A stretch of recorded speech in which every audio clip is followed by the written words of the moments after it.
Bom dia com todos vocês. Então, aqui mais uma vez dando continuidade às temporadas dentro da medicina e viagem com saúde do viajante. O dia de hoje vou falar um ponto muito interessante que está relacionado com as hepatites virais em viajantes imigrantes. E ainda mais, já deveria ter colocado aí y en refugiados, porque la situación está cada vez más en aumento en este país. Entonces, como siempre, como en mi característica, siempre yo lembro de que dentro de este contexto debemos entender de que nos moramos dentro de un planeta, y de un planeta muy activo, no cual precisa de un equilibrio tanto das fontes responsáveis de doenças como dos factores que la diseminan. En cuanto en este planeta exista ese equilibrio ecológico, biológico, epidemiológico, a saúde se va a manter equilibrada. Mas en cuanto esto se perca, obviamente las doenças van a acontecer. Y esto tiene a ver, sin duda, mucho con la medicina y viaje en las doenças emergentes y reemergentes. Entonces, es importante que tenhamos en cuenta siempre o fato de respeto a la naturaleza. Bien, entonces dentro de ese contexto, un elemento que ya debemos siempre colocar es de que todo lo que nós possamos falar en términos gerais se focaliza na saúde global. Porque, como van a ver, prácticamente estamos llegando a un momento tal en que las doenças no tienen fronteras. Entonces es importante y dentro de ese contexto debemos lembrar que es una dinámica o propia población, sea interna o externa, sea de personas que moran en una misma región, en un mismo país, o de gente que llega, que es uno de los elementos importantes de esa dinámica de la población, la diseminación, la entrada de doenças en un determinado territorio. Importante ya al inicio, ya que el título está relacionado con eso, que nos diferenciemos entre un viajante, un migrante y un refugiado. En lo que se refiere a esto, los viajantes es cualquier persona que se disloca de una área donde habitualmente mora para una otra, por razones o factores diferentes. O migrante, a diferencia que tiene en este sentido, es que él sale de su área con la propia voluntad de él para, de alguna u otra manera, mejorar su calidad de vida, aprender más desde el punto de vista cultural. Entonces, a diferencia entre un viajante en términos generales y un migrante, es que un migrante, él va a deslocarse por un tiempo más prolongado. Viajante se fala menos de un mes aproximadamente, un turista.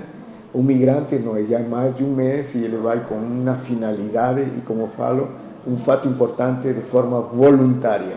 Ahora, o refugiado, no. O refugiado él va a deslocarse, mas por una razón obligada. Él está prácticamente impulsado a salir de ese territorio por razones que vos están viendo, políticas, religiosas, situación humanitaria, etcétera, etcétera. Entonces, eso es un aspecto importante que no debemos tener en cuenta, ¿no? Entre un viajante, un migrante y un refugiado.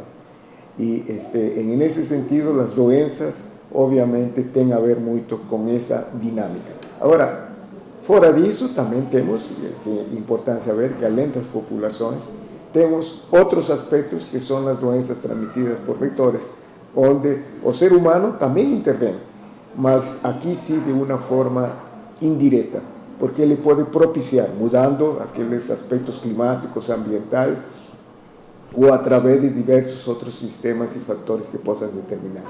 Y esto condiciona un surgimiento o un resurgimiento de doenças consideradas endémicas o la emergencia de unas doenças consideradas epidémicas, o sea, pues la primera vez que aparece. Y dentro de este contexto debemos entender que también, así como tiene migración poblacional, tiene migración zoonótica, esta que puede ser pasiva o activa. Pasiva es por ellos mismos, sobre todo considerando determinado tipo de aves o insectos con asas que se movilizan de un lugar u otro. Obviamente, los insectos, la movilización es relativamente corta, ¿no? O sea, en el sentido de que son kilómetros o metros. En cuanto a una ave, son miles o cientos de kilómetros que se desplazan inclusive de un país para otro, de un continente para otro. Entonces, la situación es más preocupante en ese sentido. Y puede ser pasiva porque puede aprovechar las medidas de alguna u otra manera que o propio ser humano se transporta acompañándolo a él nas suas viagens, na sua mobília, etc. Então, esses também são aspectos que hay que ter em conta nas doenças. Se nós continuamos nosso análise, existem diversos tipos de modismos en este mundo contemporáneo, ¿no? Sea vía terrestre, sea caminando, sea en los diversos mecanismos de transporte que existen, más o más importante de todo es vía aérea. Y esto es tal vez el elemento más importante en el sentido de la rapidez, la diseminación o entrada de doenças. Bien, en lo que se refiere a migraciones, por ejemplo, específicamente en Brasil, debemos tener en cuenta que Brasil es un país prácticamente con una cultura migracional muy antigua entre las regiones. Como ustedes pueden ver ahí en los mapas, esto va progresivamente mudando de acuerdo a la situación socioeconómica, política que atraviesa el país. La gran mayoría de las migraciones que acontecen dentro del país ven del norte o del nordeste y van para regiones próximas, como en el caso nordeste va para el norte, o en el caso del nordeste pueden ir para más o sur del país y ir sobre todo sudeste o centro-oeste. Estos fluxos migracionales les mudan de acuerdo a la situación en que el país está andando, evoluindo. Entendeu? Mas é uma coisa cíclica e uma coisa sazonal. Então, é um aspecto importante nesse sentido. Em determinadas épocas do ano, as migrações aumentam mais que o outro. Então, tudo o que estou mencionando, leva-nos ao fato do aspecto de que depende do tipo de doença, depende do momento em que estas doenças podem serem levadas de uma região para outra. Agora, se nós vamos além disso, devemos lembrar que o país, Brasil, é um país que praticamente é continental, ele tem fronteira com 10 países e tem mais de 15.000 quilômetros de extensão, o que também significa um aspecto importante nas fronteiras, dentro desse fluxo, da transmissão de doenças de um lugar para outro, ou seja, bidireccional, doenças que entram, doenças que saem.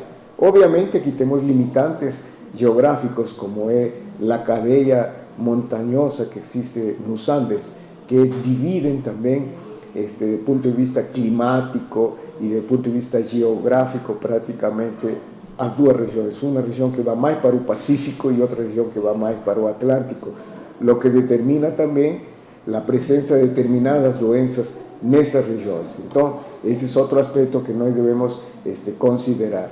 Aquí es importante que en los últimos tiempos las estradas están siendo un mecanismo importante de diseminación de estas doenças. La última que fue ejecutada es la estrada interoceánica que junta el Pacífico con el Atlántico y parte de puertos un lado del Perú y llega a un lado del Brasil, también puertos que son importantes para el transporte marítimo comercial. Entonces, también, obviamente, lembran lo que estaba mencionando de aquella barrera. Entonces, esa barrera, hasta há poco tiempo atrás, desde el punto de vista terrestre, limitaba la entrada tanto de personas como de animales, como de insectos, artrópodos de un lugar para otro. Ahora, la entrada está más facilitada. Entonces, también es otro aspecto que nos debemos tener en cuenta. Entonces, considerando todo eso, observen en ese mapa la intensidad de fluxos migratorios, tanto de entrada como de salida, o sea, emigración y migración que llegan y salen del país. Y eso también es otro factor importante en la diseminación de las doenças. No que se refiere a refugiados, observe cómo la tendencia en los últimos 7 años en Brasil é crescente. Observen que no ano 2010 era o menor número e no ano 2016 se calculava na faixa dos 8.800 refugiados. La situación, esos son dados que están siendo elaborados por el propio Ministerio de Justicia y que son prácticamente aquellos refugiados oficialmente reconocidos, mas tem muchos otros que fogem disto, sobre todo aqueles pelas entradas terrestres, que a veces es muy difícil calcular. Eu fui testemunha de entrada, por exemplo, nos últimos 2 anos, de refugiados de Haití, prácticamente sin un controle sanitario por un lado, y por otro lado, desde el punto de vista mismo migracional, na frontera terrestre, entre Acre, que es Brasil, y en un lado de Iñapari, que es Perú. Entonces la entrada es muy grande y entran pessoas, la mayoría en los últimos años fue de haitianos, mas también tinha de Mozambique y de otros países africanos que entraban por esa rota. Entonces, la situación está aumentando y ahora la situación ficou, diríamos, ainda mais alarmante con lo que está acontecendo na Ásia. E o Brasil está entrando dentro disso. Observen de que mais de 60 milhões de pessoas em todo o mundo foram forçadas praticamente a sair de seu país e estão sendo alocadas em diversos países. E a última notícia que temos há menos de um mês é que a ONU, a través de convênios diplomáticos com o Brasil, está enviando 1.800.000 inmigrantes muçulmanos ao Brasil. Esta es una noticia que nos está llegando, embora ya en algún momento fue considerada falsa, mas la situación continúa siendo alarmante y preocupante en cuanto a la diseminación de poblaciones que están llegando en nuestro país. Entonces, ese es un aspecto importante que debemos tener en cuenta, sobre todo con las doenças que voy a falar ahora, que son importantes. Entonces, comencemos. Las doenças no tienen ni tiempo ni fronteras. Entonces, actualmente se diseminan con una velocidad enorme a través de todos los sistemas de transporte existentes. Entonces, dentro de ese campo, debemos entender que ya no estemos avaliados en otros momentos, que existen diversos tipos de doenças infecciosas y tropicales que están íntimamente relacionadas con la medicina de viaje. Las diarreas, que es prácticamente la grande mayoría, de 70% de problemas de salud, son la primera causa de morbidad en viajes. Las afecciones por vías respiratorias, que llegan a un 30% aproximadamente, y seguidos por fiebre, que llegan a un 15%. Estas son las tres, digamos así, queixas más importantes que nos observamos dentro del campo da medicina de viaje a nivel mundial, con mayor prevalencia, sobre todo en personas viajantes o migrantes que visitaron de alguna u otra manera América Latina o países en vías de desenvolvimiento. Entonces, esos son los aspectos importantes de esas tres afecciones que más preocupan a los viajantes. Bien, mas si nós continuamos en nuestro análisis, vamos a ver que existen diversos tipos de doenças infectoparasitarias y los riesgos de transmisión. No es claramente, lo más importante, diríamos así, es a través de agua y alimentos. Y ahí destaca lo que ya mencioné antes, la diarrea del viajante. Mas, lo que corresponde a nuestra aula, la hepatitis A es un elemento importantísimo y que está íntimamente ligado con la agua y alimentos contaminados. Existen otras doenças picadas de mosquito, malaria, dengue, que no ya hemos hablado, y vamos a continuar hablando sobre todo de esas nuevas arbovirosis que están entrando en nuestro país.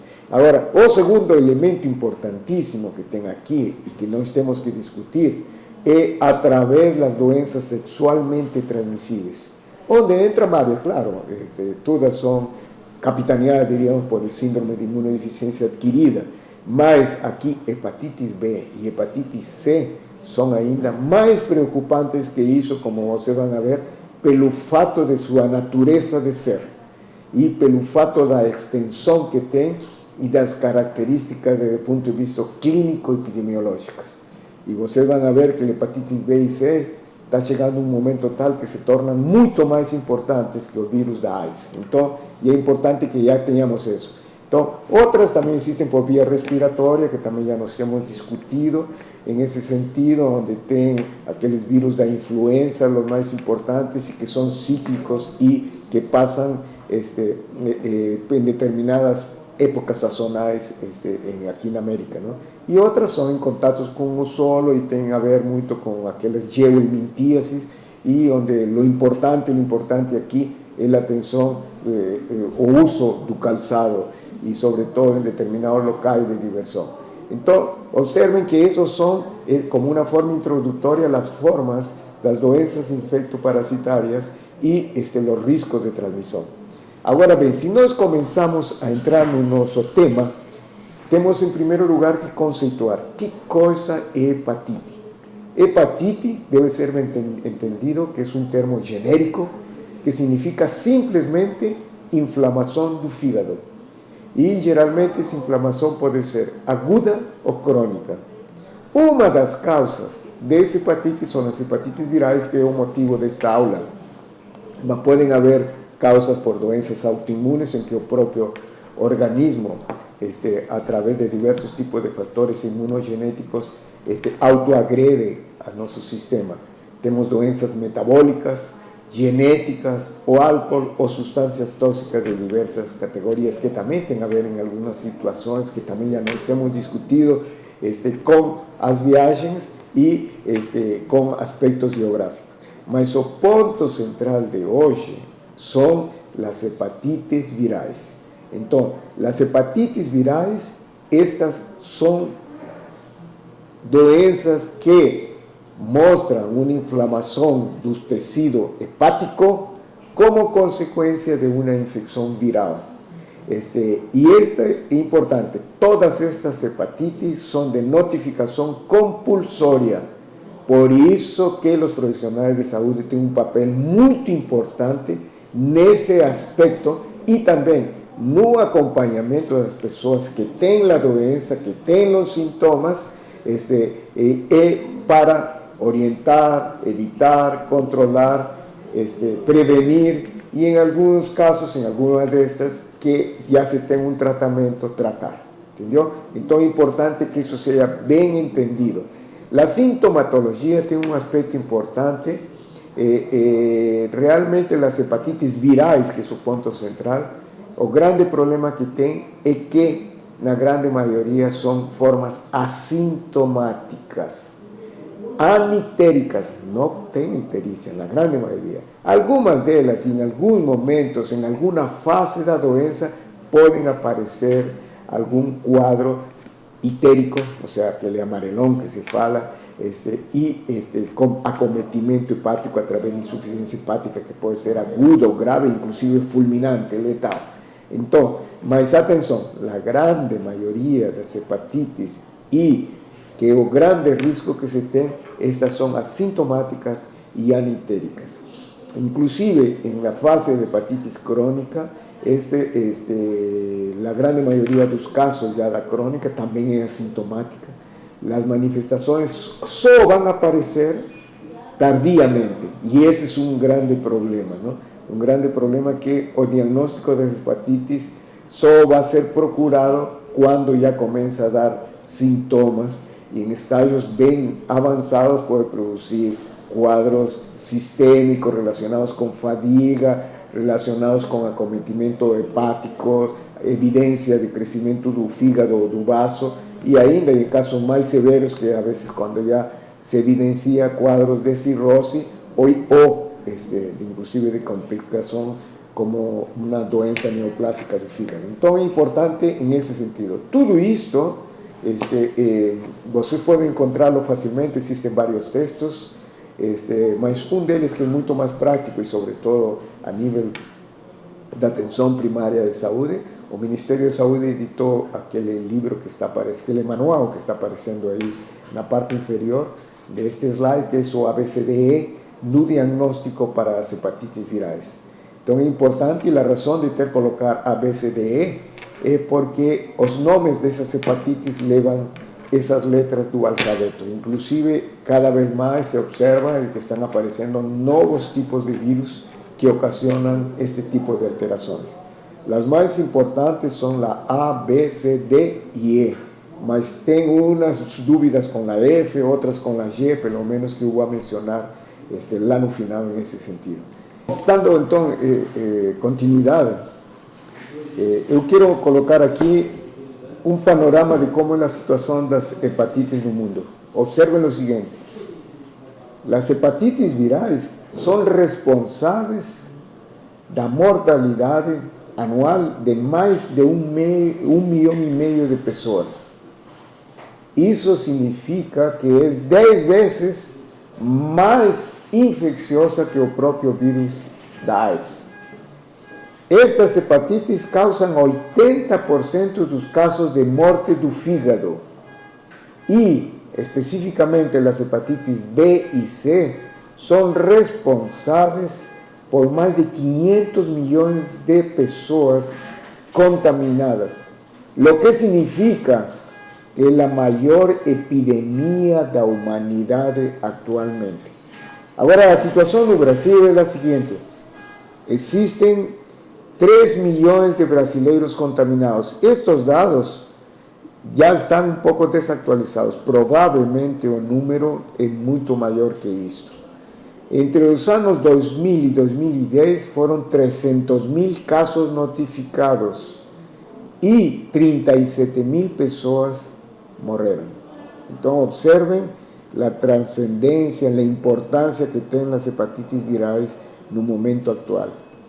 1 de cada 3 trasplantes de fígado son en decorrencia de las complicaciones de hepatitis C.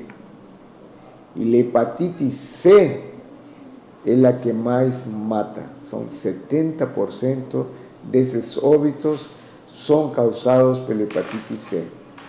La buena noticia es de que un buen percentual de los casos de hepatitis C son curáveis. Entonces es importante esos datos que son del propio Ministerio de Salud y que son de interés en este sentido de la medicina de viaje y del contexto de las hepatitis en general. Cuando nós comenzamos a hablar, yo voy a hablar algunos aspectos importantes para entendermos la hepatitis más importantes que existen entre nosotros. La hepatitis A es una doença aguda que es causada por este virus y las formas clínicas existentes son aguda y fulminante. La hepatitis A no cronifica, porém puede por algunos meses aparecer algún tipo de evidencia de la presencia de esta doença que tiene, mas ela geralmente no ocasiona problemas y no decorrer da vida desaparece. O vírus de hepatitis A es un virus RNA y pertenece al grupo dos picornavirus. Importante que se saiba estos aspectos básicos así, que tengan un capside, porque estos aspectos son los importantes la presencia de ellos para su detección diagnóstica y determinación de los genotipos que ellos existen. La hepatitis A tiene sí una vacina y que justamente la inmunidad está dirigida contra este capside. La durabilidad de la vacina es muy variable. Inicialmente duraban aproximadamente algunos meses, ahora parece que la extensión de las nuevas vacinas puede durar por algunos años. ¿Entendió? Entonces es importante que se saiba ese aspecto del aspecto viral.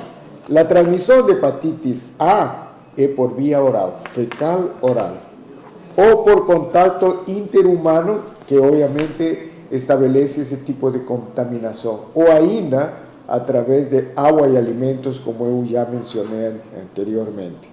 ¿Cuál es la evolución clínica? Generalmente es una doença autolimitada de carácter benigno.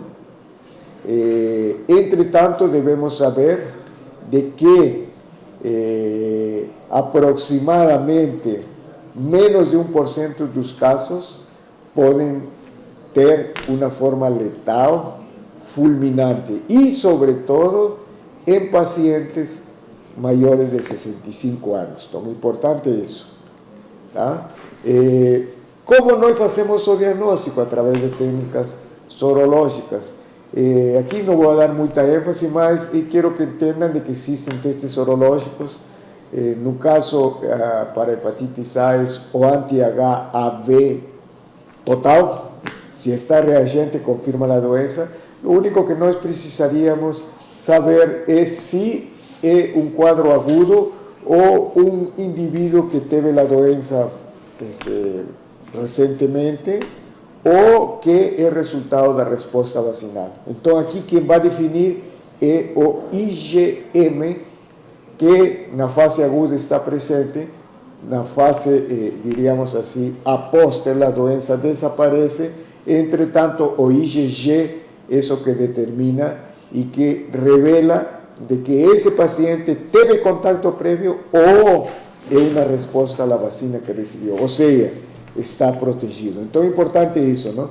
O anti-HAV total me mostra que o paciente teve contato com o vírus. O IgM me mostra que é um contato atual, recente. E o IgG que é um contato prévio ou que está relacionado com a resposta vacinal. Então, isso é importante ter.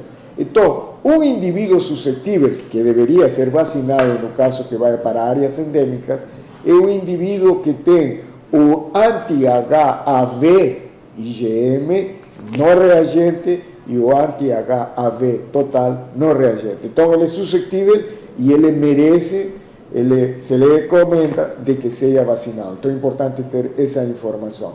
Então, em geral, devemos saber, em quanto à hepatitis A, que pode ser evitada por meio, existe uma vacina, tratável por um médico, mas não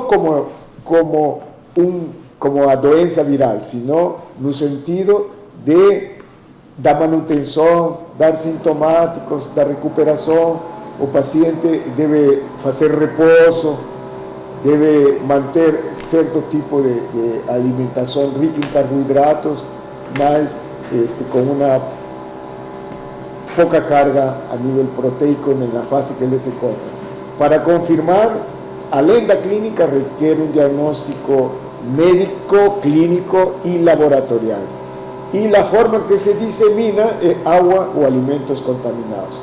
Realmente, esta doença se soluciona em questão de semanas. Mas importante, 1% dos pacientes, sobretudo idosos, mais de 60 anos, existe um grande risco de esta hepatitis A ser letal, fulminante.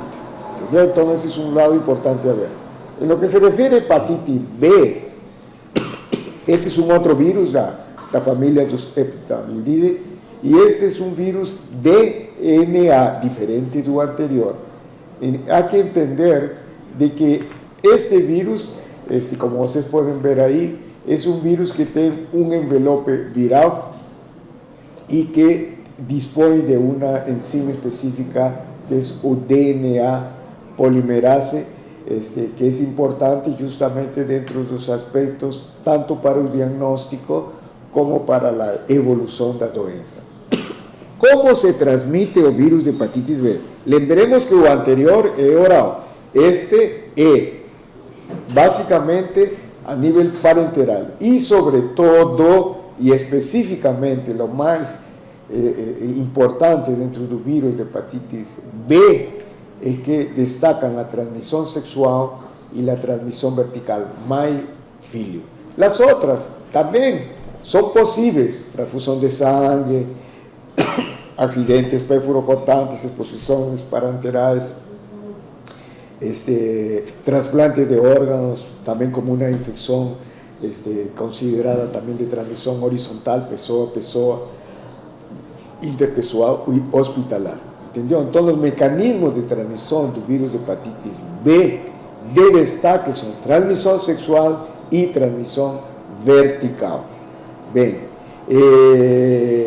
dentro disso, nós devemos resumir que e contato com tecidos, contato com sangue, contato pelas vias parenteral-percutânea e através de fluidos corporais. A hepatitis B é importantíssima pelo aspecto epidemiológico de que aproximadamente 1/3 da população no mundo vai ter uma evidência sorológica, atual ou passada. Quer dizer, é muito, digamos assim, prevalente no mundo tal. 350 milhões de pessoas estão cronicamente infectadas pela hepatite B. 1 milhão de mortes acontecem no ano por cirrose ou carcinoma hepatocelular. E 5 a 10% dos transplantes do fígado são responsáveis pela hepatite B. Entendeu? Então é importante que se veja isso. Agora, um outro aspecto importante que é bom também saber, e que os especialistas vão na procura, é os estudos dos genótipos da hepatite B, que são A, B, C, D, F, G, H, porque isso tem a ver com o pronóstico, virulência, resposta ao tratamento de cada um deles. Então, por isso que em situações deste tipo, após ter feito o diagnóstico, há necessidade de estudos mais complexos, biomoleculares, genéticos, estudo mais do DNA, justamente na procura de qual é o genótipo para ver a resposta e o prognóstico deste tipo de pacientes. Qual é a distribuição geográfica? É importante isso dentro do contexto do que nós estamos falando, medicina de viagem, da saúde do viajante. Observem que as áreas onde tem mais prevalência da forma de hepatite crônica da B é na Ásia, incluído o Japão, e na África. Mas mais importante é na Ásia e na África. No que se refere comparando assim ao continente americano, a hepatite B predomina sobre-todo no norte da América do Sul, e que envolve, obviamente, a Amazônia Legal, envolve países como são Brasil, como são Peru, Colômbia, Venezuela, que justamente nessa área são responsáveis por a grande maioria dos casos de hepatite B na América. Mas se nós comparamos percentualmente com o mundo, é apenas o 3%, porque a grande maioria está no continente africano e asiático. E se nós vamos onde tem hepatite B com uma prevalência alta, é na área que está relacionada com o Alasca ou o norte do Canadá e alguns países vizinhos aí dentro dessa área. Entendeu? Então é importante que se veja e se tenha uma noção de onde está. Então, geograficamente, a hepatite B tem suas áreas de predomínio. Então é importante para um viajante ter esse conhecimento. A prevalência dentro da população geral aqui no Brasil, obviamente a maior está, pelos mapas que referi antes, está no norte ocidental, onde pode chegar até quase 30%, e seguido pelo nordeste, centro-oeste e o norte do Brasil. Então essas são as áreas onde a população está mais envolvida com hepatitis B. Bem, dando continuidade, temos que observar de que a evolução clínica de hepatitis B, a forma entérica ocorre em 30% dos indivíduos infectados, mas temos que separar. Na infecção aguda, ela aproximadamente 1% acontece em menores de 1 ano, ou 10% entre 1 e 5 anos, e 30% nos casos de infecção tardia. Entendeu? Então, nas infecções tardias, ou seja, a grande maioria dos casos de infecção aguda acontecem em indivíduos adolescentes ou adultos, sobretudo, principalmente, 30% dos casos que aparecem de uma forma tardia ou depois de anos de evolução. Agora, na infecção crônica, La infección crónica es lo contrario. Los recién nacidos de gestantes, ellos ya pueden nacer con una infección crónica con evidencias de replicación viral entre un 70 y 90%, y sin evidencias entre un 10 y 40%. Ahora, las tasas son un poco menores en crianzas entre 1 y 5 años y menos ainda en adultos.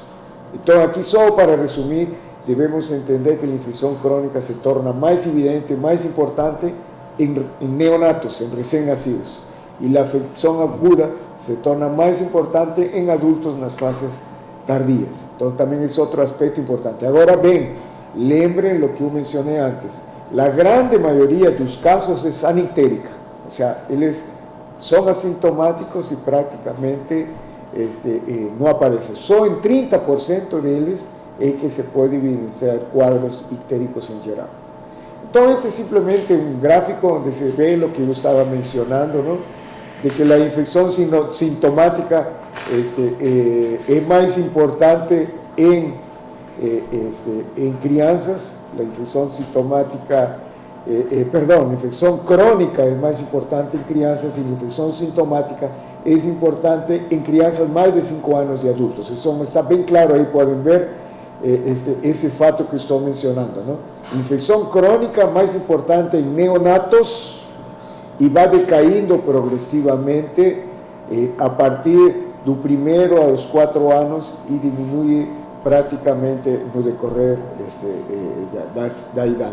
En cuanto a la infección sintomática, o sea, donde aparecen ya y pueden aparecer cuadros ictéricos, lo más frecuente en crianzas mayores de 5 años y en adultos. Entonces, eso es simplemente para que nos consigamos entender mejor los aspectos de la infección crónica y de la infección sintomática. En lo que se refiere al diagnóstico de hepatitis B, aquí ustedes podrán observar que existen más marcadores de eso. Mas lo que no debemos, y es lo que yo quiero puntualizar, es lo siguiente. Los antígeno de Australia, que es aquel que ustedes pueden observar, el más antiguo, más conocido, que es OHBsAg, ainda tiene importancia para detección de infección aguda. Y como yo voy a referir, debe permanecer, en caso de infección aguda, no máximo hasta aproximadamente 24 semanas aproximadamente, o sea, lo que significaría unos 6 meses aproximadamente. Después de eso, si permanece, deja de ser aguda y pasa a ser crónica. Entonces, ese es su HBsAg. Actualmente las técnicas de laboratorio que tienen mayor sensibilidad, especificidad, y lo más recomendado es utilizar o anti-HBC total. Ese anti-HBC total me indica infección por hepatitis. Para no saber si es agudo o crónica, es IgM. Y esa dinámica es la que nos debemos entender para no catalogar un paciente si está con una hepatitis B aguda. Y puede ser una aguda que podemos saber si está en el inicio o está en el final. ¿Entendió? Entonces, o antígeno de Australia que yo mencioné, o HBsAg, puede en la fase final estar en algunos aspectos reagente, mas generalmente ya es no reagente, como yo mencioné, tiene ese límite, ¿no? En la fase final, él debe estar generalmente negativo, mas pueden acontecer de que pueden ser encontrados algunos residuos ahí en la fase aguda final. Mas como mencioné, no puede ultrapasar más de 24 semanas, entonces es importante, ¿tá? Ahora, para no saber si está en aguda final o que fue pasada aquí o que toma importancia es o IgM para la aguda final, que debe estar prácticamente no reagente. Pueden existir residuos, mas generalmente es no reagente, porque en la forma pasada o IgM es totalmente negativo. O sea, Aqui é de que começa a aparecer o IgG na forma crônica. Mas aqui tem dois elementos importantes que nós devemos destacar.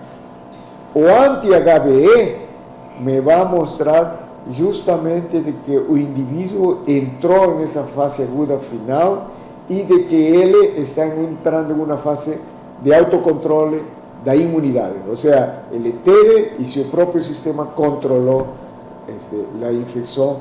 Então, esse é um indivíduo até certo ponto que podemos dizer que ele superou a fase de aguda da hepatitis B. Repetindo, se o HBsAg permanece positivo ou o anti-HBC total permanece positivo, significa que o indivíduo está entrando em uma fase crônica, que é o que estamos vendo aqui. Na infecção crônica, o anti-HBC total é reagente, o HBsAg é reagente, e o HBeAg, se se mostra que está reagente, mostra de que há uma atividade na replicação deste vírus, e isso é importante que nós tenhamos importância nesse sentido e avaliar esse aspecto, tá certo? Então, é importante que veamos isso do HBe, se está presente ou não, porque se está presente mostra que está replicando, e se não está presente o anti-HBe, por exemplo, mostra que o indivíduo parou de replicar. Mas isso não significa que o indivíduo o vírus não ocasionou danos devido à infecção crônica durante o tempo que permaneceu. Aqui os dados que são importantes que nós digamos dentro destes marcadores, é aqueles marcadores que têm a ver com uma imunidade pelo contato prévio que mencionei antes, ou uma imunidade pela resposta da vacina, que é importante, sobretudo no pessoal de saúde, o pessoal de risco, que deve estar monitorando isso, porque pode ele ter recebido a vacina, mas ele não estar com uma imunidade. Então é importante que se tenham esses critérios. Então, qual é o fundamental que vai definir essa imunidade? É o anti-HBs. O anti-HBs me indica imunidade por contato prévio e ou imunidade pela resposta vacinal. Então é importante isso. Um indivíduo que foi vacinado tem que ter um anti-HBs reagente. Agora, do outro lado é importante destacar, o HBsAg, o anti-HBC, o anti-HBC total, o anti-HBC total deve ser reagente, tá certo? Mostrando de que houve um contato prévio. E o anti-HBC total deve ser não reagente aquele que recebeu a vacina. Então, aquele que recebeu a vacina apenas deve ter o anti-HBs reagente. Então, isso fica bem claro aí, na tabela que está mostrando, a importância do anti-HBs para mostrar imunidade. Se é pela vacina, o anti-HBs total é não reagente. Se é por contato prévio, o anti-HBs total deve ser reagente. Então, esses são dois elementos importantes a ter presentes. Um indivíduo suscetível é o que tem o anti-HBs, importante que mencionei antes, não reagente, o HBsAg não reagente, ele nem se infectou, nem tomou contato, e o anti-HBs total também confirma isso. Então, nestes casos, esses indivíduos são os indicados para receber vacina da hepatitis B, entendeu? Então, e esse é um indicador importante para nós sabermos realmente se esse indivíduo teve ou não teve, ou se está vacinado ou não, porque a vezes eles mesmos não sabem se foram vacinados. E o importante aqui destacar de que para que isto aconteça, uma verdadeira proteção, a vacina de hepatitis B são de 3 doses, tem que ser dadas as 3 doses dentro dos períodos recomendados, entendeu? Então, é importante que se veja isso também. Então, o indivíduo, para estar realmente protegido, tem que ter recebido a vacina nas 3 doses em forma completa, senão não vai haver uma proteção adequada. Então, a hepatitis B pode ser evitada, temos vacina, É tratável, existem formas de tratar, é um pouco complexo, mas para isso vai requerer de um diagnóstico clínico epidemiológico, exames laboratoriais que confirmem este fato. É importante isso, porque o Ministério exige este fato para que o paciente seja encaminhado, no casos específicos, para um tratamento. Entendeu? O manejo da manutenção do caso de hepatite também são importantes de acordo ao grau. E tem tratamentos específicos para o vírus, são altamente tóxicos, não têm uma eficiência 100%, mas pelo menos permitem uma boa qualidade de vida ao paciente. E existem programas dentro do próprio Ministério que permitem que o indivíduo seja tratado, mas tem que estar dentro desse contexto. Provavelmente eles são indicados não apenas para a confirmação do diagnóstico, sino para definir o tipo de genótipo, ou seja, vai entrar a estudos biomoleculares e biópsia hepática para estes fatos. Hepatite C. A hepatite C é outro vírus, é um vírus RNA. Estes dois vírus mais importantes são RNA. Ele, a diferença do anterior, que tem fita dupla, este tem fita simples, e este é da família dos Flaviviridae, a diferença do anterior. A transmissão mais importante, lembrem da B, que era sexual e transmissão vertical. A transmissão mais importante no caso da hepatite C é por via parenteral. Então, tudo lo relacionado com a possível transmissão parenteral, aqueles que receberam transfusão de sangue ou hemoderivados, usuários de drogas, aqueles que de alguma ou outra maneira tiveram contato ou compartilharam instrumentos não esterilizados, perfurantes, tipo piercings, tatuagens, manicure e objetos para higiene pessoal, como escova de dentes que contaminaram por contato, lâminas de barbear ou de depilar. Estes são os elementos mais importantes que possibilitam a transmissão pela hepatite C. Então, a hepatite C é mais parenteral através de todos esses mecanismos e, obviamente, está relacionado com usuários de drogas. A hepatite B é mais sexual. A C também tem, mas a B é a mais importante. Então, vejam já essas duas. A evolução clínica também é outro elemento importantíssimo no que se refere à hepatite C.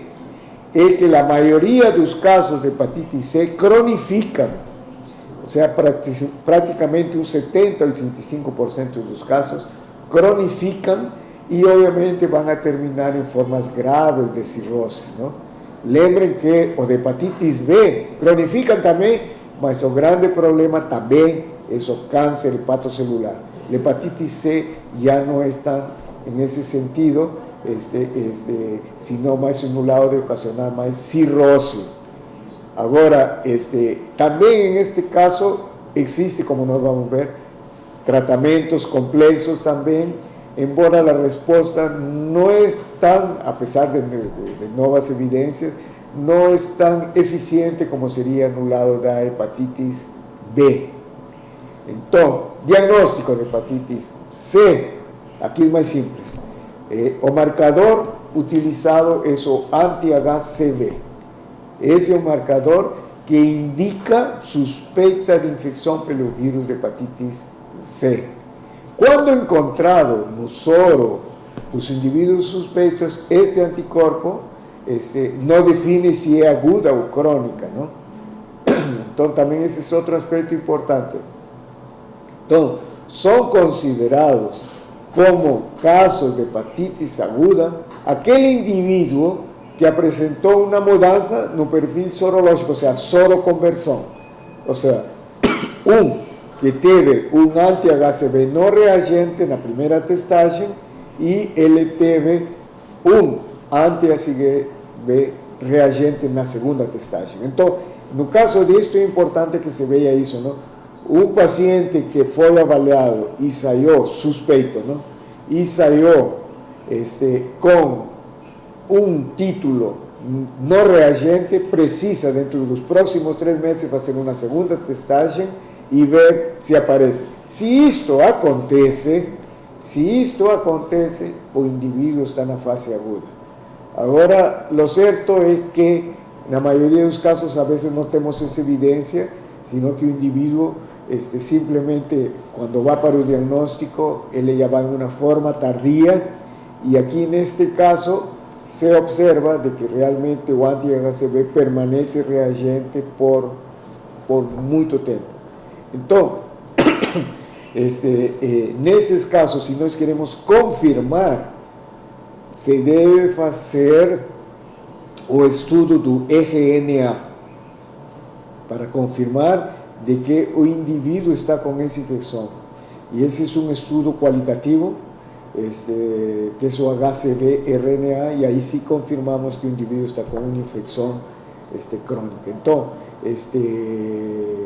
se nós, em um indivíduo, qualquer um, avaliamos se tem um anti-HCV e está reagente, já não é difícil catalogar se é agudo ou não, mas de forma prática nós já lo consideramos agudo, crônico, porque na maioria dos casos se manteve assintomático, ele não se avaliou por alguma razão, e quando nós detectamos já é uma forma tardia. E nestes casos precisamos confirmar e precisamos fazer através de estudos de biópsia hepática, o estudo do HCV-RNA através de biologia molecular para confirmar que este indivíduo realmente está com o vírus de hepatite C. Então, como eu mencionei, o vírus de hepatite C comparando com o do B tem já algum tipo de estudos, mas ainda não se pode definir de que tem uma cura. E o tratamento pode ajudar a melhorar a qualidade de vida e a diminuir a evolução do quadro, mas não tem uma cura definitiva para a hepatite C. A hepatite B também, mas é um pouco melhor. Não tem cura definitiva, mas é um pouco melhor nesse sentido. Requer de um diagnóstico e uma avaliação médica, requer exames laboratoriais que inclusive podem terminar em estudos de biópsias anatomopatológicos para estudo biomolecular. E B e C são crônicos e podem durar anos ou a vida inteira. O grande problema são as complicações que dá. No caso da B, repetindo, além de cronificar, câncer, que é 80% quase dos casos. E a C cronifica e termina geralmente em cirrose. Hepatitis D. O vírus de hepatitis D é um vírus também RNA, mas se considera como um vírus defectivo. Inclusive há tempos atrás era considerado não como um vírus, sino como um agente, era chamado o agente Delta. Inclusive esse agente Delta se relacionou, e aqui no Brasil se viu áreas específicas como em Lábrea, lá no Amazonas, na região do rio Lábrea, do rio Purus, onde existiam muitos casos de evidência deste agente Delta, mas se confirmou que este é um vírus defectivo porque ele precisa da ação do vírus de hepatitis B. E em essas condições, aí se torna doença. Entendeu? Os mecanismos de transmissão, como nós vamos ver, do vírus de hepatitis D, são os mesmos, idênticos do vírus de hepatitis B. Entendeu? Então, D e B têm os mesmos mecanismos de transmissão. O D, de agente Delta, precisa necessariamente do vírus de hepatitis B para tornar-se patogênico. Entendeu? Esse é um aspecto importante que se tem.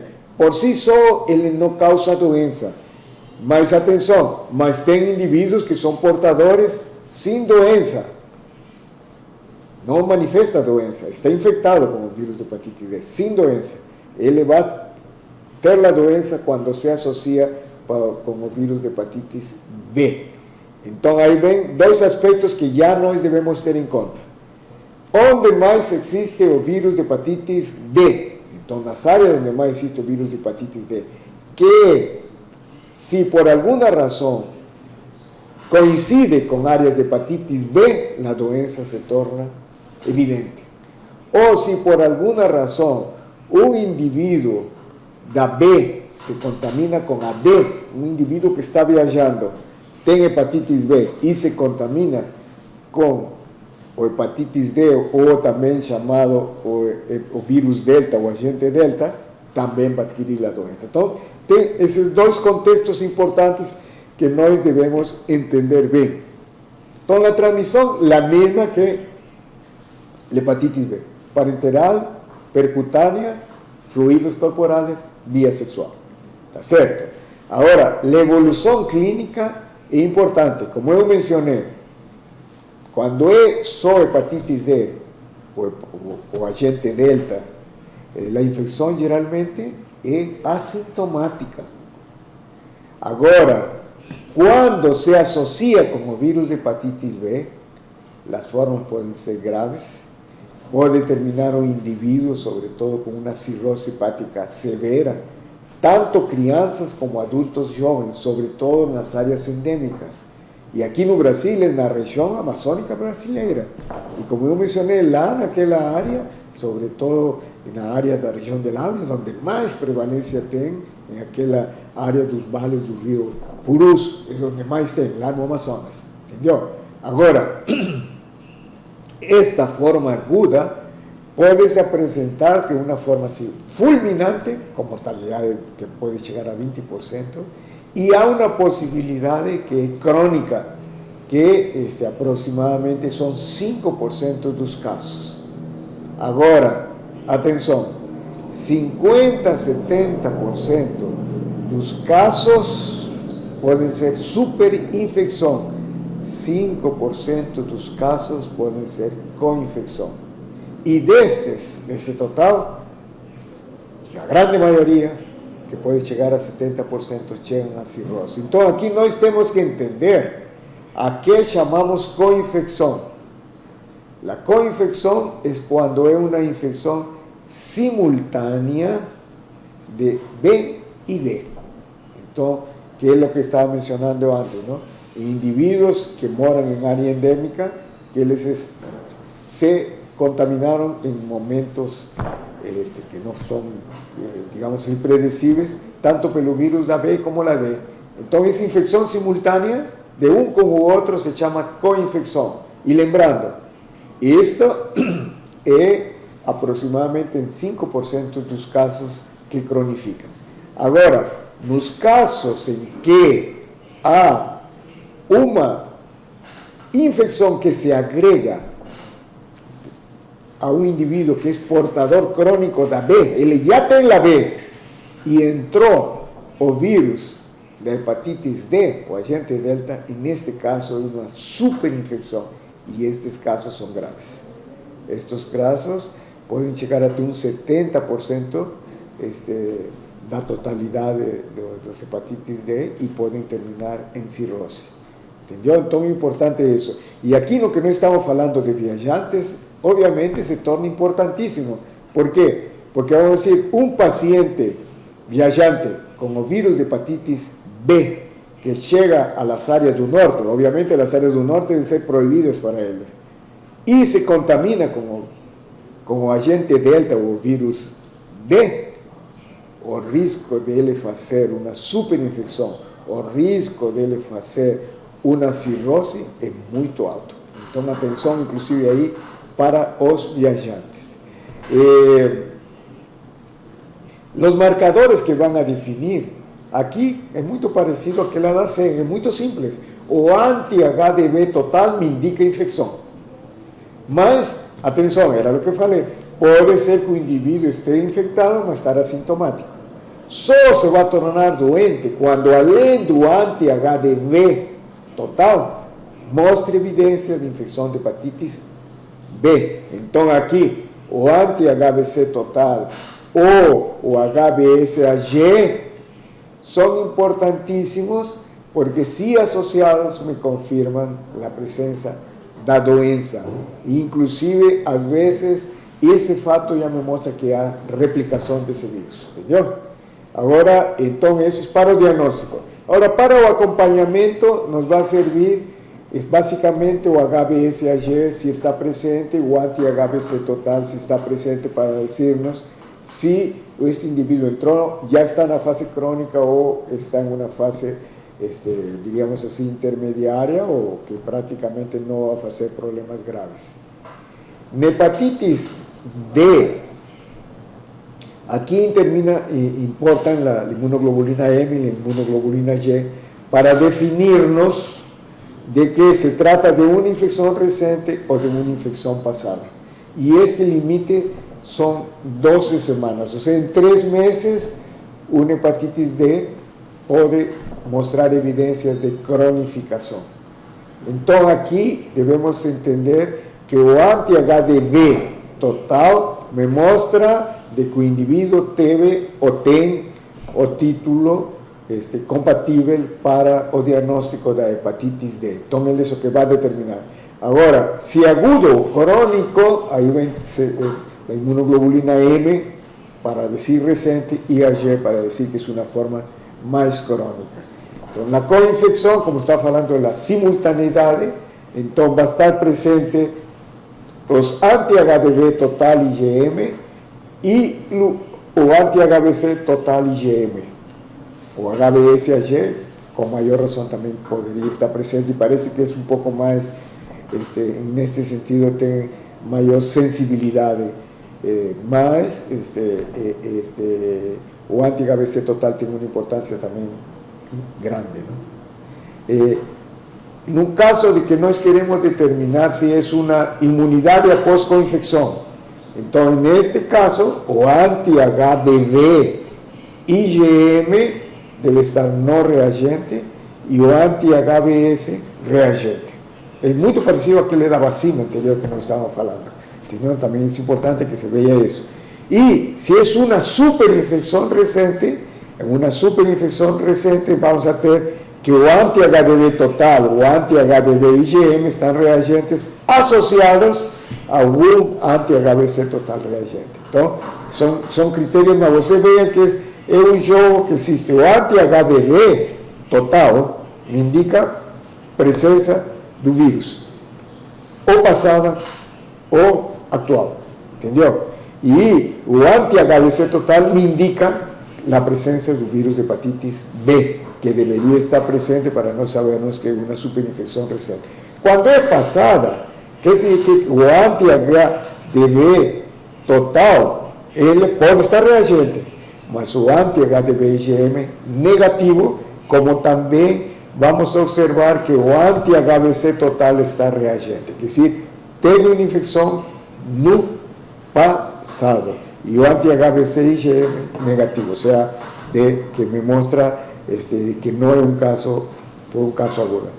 La hepatitis delta no tiene cura, o tratamiento que sería el mismo de hepatitis B puede ayudar a mejorar, las medidas son de manutención. En el caso de que sea una super o una coinfección, puede un individuo terminar crónico, muy parecido a lo que se ve con las otras hepatitis que mencioné. Precisa de una buena avaliación médica, precisa de exámenes laboratoriales importantes, y la propagación aquí es muy fácil, muy parecido con la B, porque ven que también puede ser transmisión sexual. Entonces la transmisión es fácil y en viajantes se torna fundamental. O virus de hepatitis E. Este virus de hepatitis E es un virus también RNA, él no tiene involucro, no tiene esa camada, es de forma esférica y es relativamente medio, de tamaño medio, y como van a ver, tiene características muy semejantes al virus de hepatitis A. Entonces observen, o A y o E para los viajantes se torna muy importante. ¿Por qué? Porque el mecanismo más trascendente de mayor destaque es a través de contaminación por agua y alimentos, igualzinho que o A. Na maioria dos casos, es una doença autolimitada. Más importante, se torna grave sobre todo en grávidas. Ahora, tenemos la suerte aquí en América que prácticamente no hay una evidencia del virus de hepatitis E. Este es más frecuente en Asia y en África. Entonces, también es importante para viajantes, migrantes que van a esa área.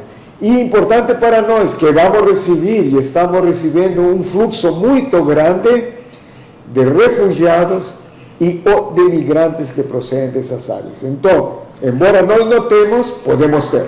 Então, aí vem essa preocupação nesse sentido. Qual é o diagnóstico? Aqui também é muito simples, é o anti-HIV, IgM, que deve estar reagente, entendeu? E o anti-HIV, imunoglobulina G, não reagente. Coisa diferente acontece na passada, no qual a infecção passada é o IgG reagente e na aguda é o IgM reagente. Então, esses são aspectos importantes esse jogo de marcadores para definir se a doença é aguda ou crônica, não? Então, e lembrando mais uma vez, geralmente asintomática, a transmissão é a mesma que a A, mas é grave em pacientes grávidas e sobretudo na Ásia e na África. Em termos gerais, tudo isto que estou mencionando é sobretudo para os viajantes, que devem ter muito cuidado, tanto para hepatitis A como para hepatitis B, da seguinte maneira. Em primeiro lugar, não compartilhar nunca seringas e agulhas. Escovas e dentes devem ser bem protegidos para que não tomem contato com outra, porque a transmissão pode ser possível. Relações sexuais, se houver aqueles casos eventuais que acontecem, sempre use preservativos, isso é muito importante, entendeu? Porque a transmissão, os indivíduos podem estar totalmente assintomáticos, mas um pode estar transmitindo para o outro. A transfusão de sangue é um elemento importantíssimo, mas por isso que a importância desses testes sorológicos ou biomoleculares, no caso que seja necessário, para os doadores como para os receptores de transfusões de sangue. Os utensílios, em geral, sobretudo aqueles que usam os manicures ou os pedicures, devem ser devidamente higienizados. Obviamente, quanto maior a eficiência, melhor. Então, o que me estou referindo é que essas técnicas de higienização, quanto mais estén dentro dos padrões, é melhor. No caso de dúvida ou no caso de pretender saber, é importante fazer um teste rápido. Existe no momento a vacina com hepatitis B, que é recomendada para todos, principalmente para as áreas da saúde ou aqueles que mexem em profissões de risco, mas é importante para todos. São todos, inclusive todos os viajantes, é recomendável que estén vacinados com hepatitis B. Maior ainda com os migrantes e refugiados que nós vamos receber, certo? Agora, deve sempre conferir-se os materiais usados em injeções, em tatuagens, em piercing, que devem ser sempre descartáveis, porque senão corre a dúvida e os mecanismos de transmissão se tornam importantes. Existe outra hepatite, dentro de que parece que, como estava falando, são A, B, C, D, e existem muitas mais. La F se fizeram estudos e se viu que no momento não há nenhuma identificação e, por enquanto, está sendo desconsiderada. Agora, a G, ela que é bem conhecida como a GBC, ela é transmitida também igual através de transfusões de sangue e, sobretudo, está muito relacionada com usuários de drogas endovenosas. Entendeu? Então, pode ser transmitido durante a gravidez e também por via sexual. E pode encontrar-se em co-infecção com o vírus de hepatitis B e C e com o vírus da AIDS. Então, também tem essa importância o vírus de hepatitis G, de que existe, sim, e está muito associado com a transmissão de co-infecção com outros vírus que nós já vimos, B, C e AIDS, inclusive. E em grávidas de transmissão sexual é possível.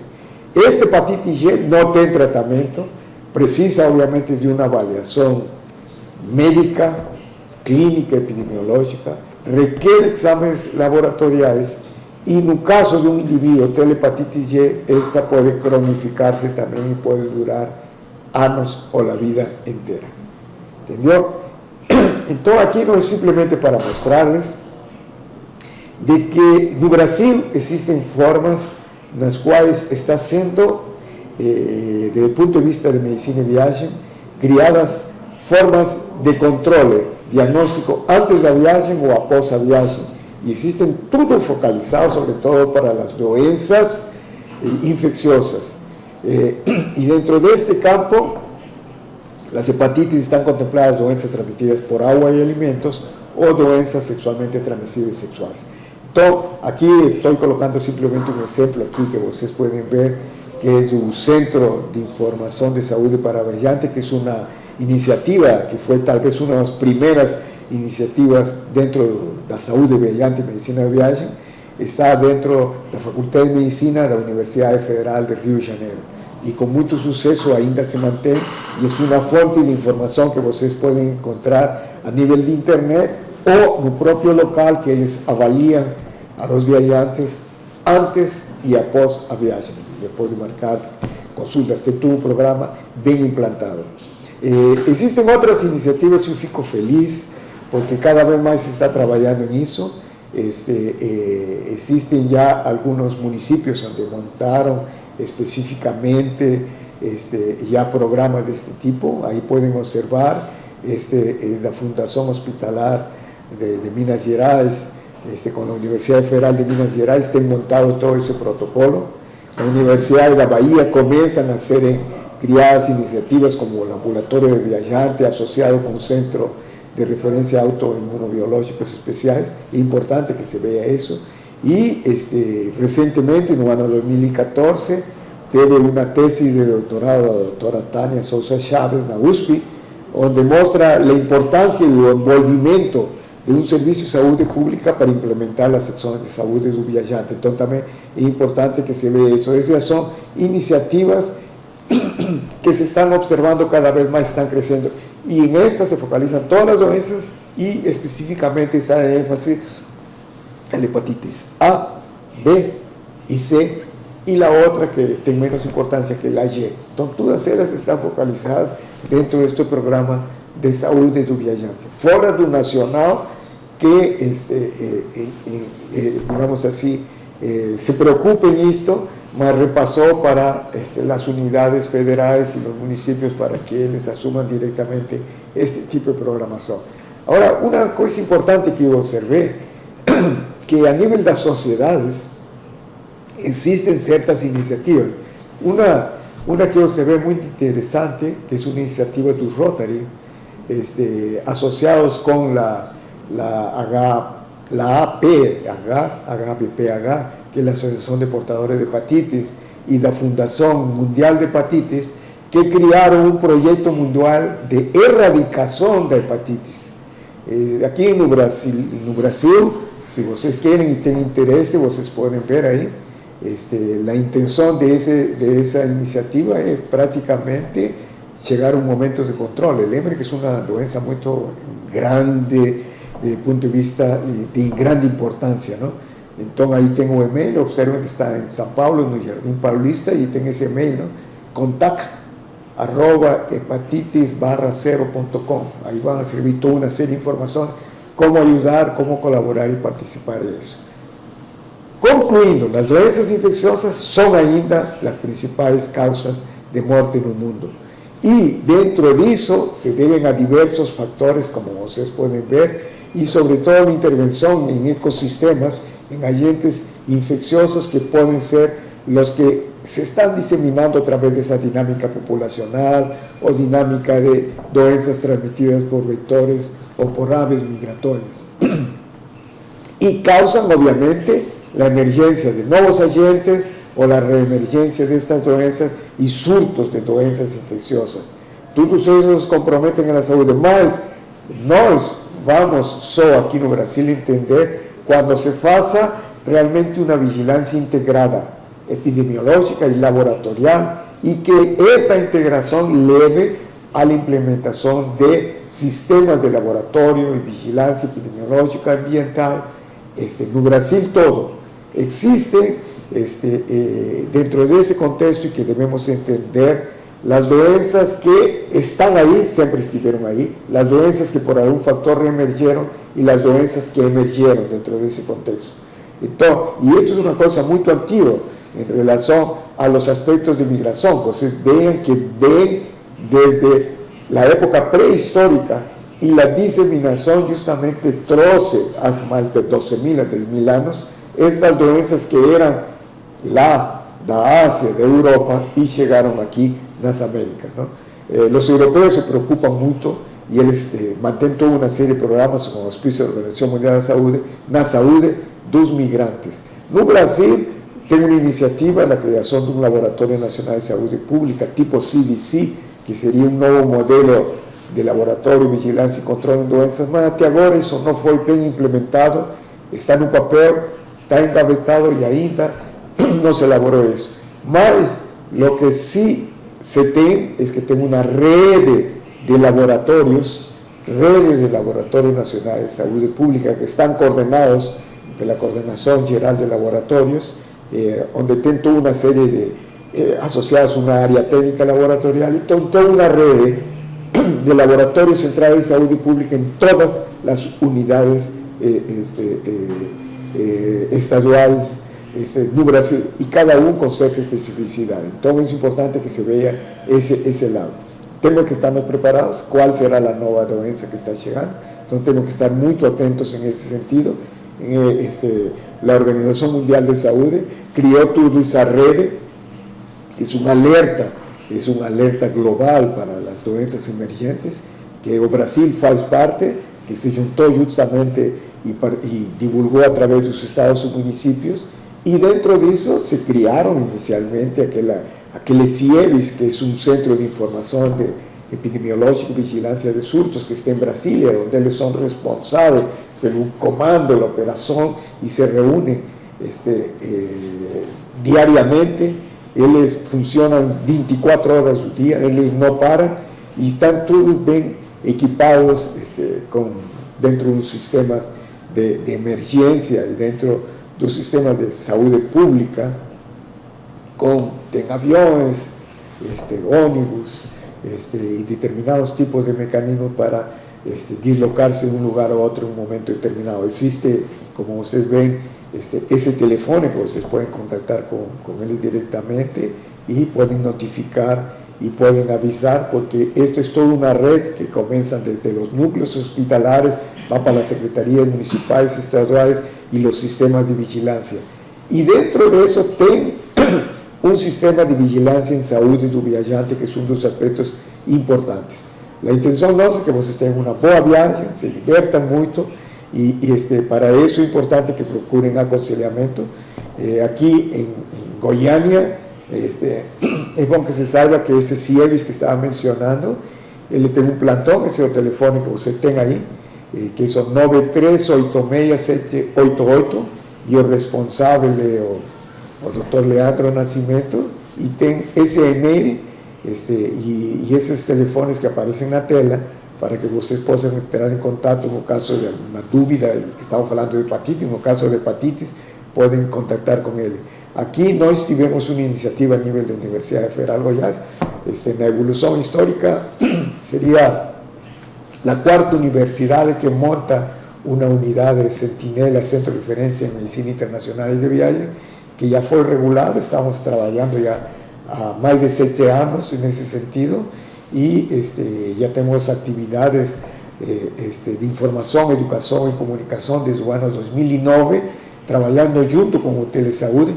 Então aí pode observar-se que todo isto que estamos mencionando tem a ver um aspecto importante dentro do controle da saúde do viajante, da medicina de viagem, e especificamente dentro das hepatites. Temos toda uma série de uma montagem de ambulatórios em 2 hospitais, no Hospital das Clínicas e no Hospital de Doenças Tropicais. Então aí estão os telefones que vocês podem observar aqui na Universidade Federal de Goiás. No Hospital das Clínicas tem o 3269-8377, ou no Hospital de Doenças Tropicais temos o 3201-3673.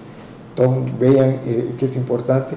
Mas em termos gerais, tem a teleconsulta do SUS, gratuita, que é o 0800-646-1560, onde, de acordo à prioridade, eles vão a encaminhar para nosso atendimento. Esses são os contatos do CIEBS aqui em Goiás, no estado todo, onde tenho 3201-4544 ou gratuito, que é o 0800-642-9393, ou esses e-mails ou fax que aparecem na tela para qualquer importância a nível do interior do estado de Goiás. Este é para que vocês vejam, e este mapa já inclusive já está desatualizado, porque atualmente praticamente 100% dos municípios do estado de Goiás estão dentro do sistema de telesaúde, e estas informações, estas aulas estão chegando para vocês justamente com essa finalidade.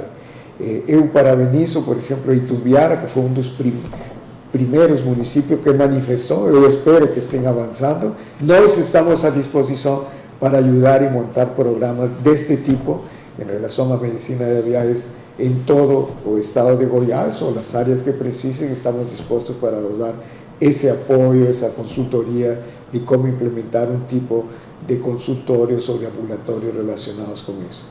Então, essa é a unidade Sentinela, só para lembrarles de que nós estamos à disposição, e se estão pensando de alguma ou outra maneira em viajar, nos contactem através dos telefones que já foram referidos. Então, essa é a bibliografia que nós utilizamos com muita frequência, é uma bibliografia básica. Vocês podem entrar no site, podem encontrar, infelizmente só tem em inglês a Organização Mundial da Saúde, deve estar saindo em breve uma em espanhol, não sei se vai sair em português, e esse é o site do CIEBS que eu mencionei, que é a melhor estratégia dentro do controle e sobretudo de medicinas do viajante que tem no Brasil. É o pioneiro de todos esses. Tem algumas universidades que eu já mencionei, e cada vez está crescendo mais além da nossa, nesse sentido de controle de medicinas dos viajantes. Só para terminar, eu queria só referir de que doenças emergentes não são coisa nova. Já desde o século XIX, Adolfo Luz e Oswaldo Cruz, eles já mencionavam a existência destas e referiam de que para nós entrar e controlar, criatividade ou ousadia e perseverança seriam importantes dentro das fórmulas para o controle desse tipo de doenças e dentro do campo especificamente da medicina de viagem. Então, eu estou à disposição. Muito obrigado. Desculpem qualquer coisa. Houve um problema no início em relação à queda da internet, mas estamos à disposição. Se houver alguma pergunta, estou disposto para responder. Se não, através de nossos e-mails ou através do próprio sistema de telesaúde, eu poderia responder a questões, iniciativas que possam surgir neste campo.